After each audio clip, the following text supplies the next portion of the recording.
కార్యాలు జరిగించబడాలి అంటే దేవుని సన్నిధిలో ప్రార్థించాలి. అందుకే పదే పదే మిమ్మల్ని ఆహ్వానిస్తూ ఉన్నాను, దేవుని సన్నిధిలోనికి రండి, ప్రార్థించండి. ప్రార్థించకపోతే అది సంఘమే కాదు ప్రియులారా, ప్రార్థించకపోతే విశ్వాసులే కాదు.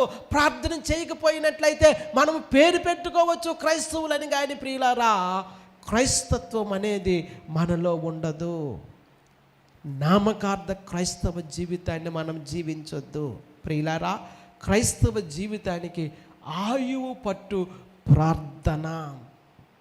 కనుక నిర్లక్ష్యం చేయకుండా, తృణీకరించకుండా ప్రార్థన చేయటానికి దేవుని సన్నిధిలో అగుపడవలసి ఉన్నదని నేను మీకు జ్ఞాపకం చేస్తూ ఉన్నాను.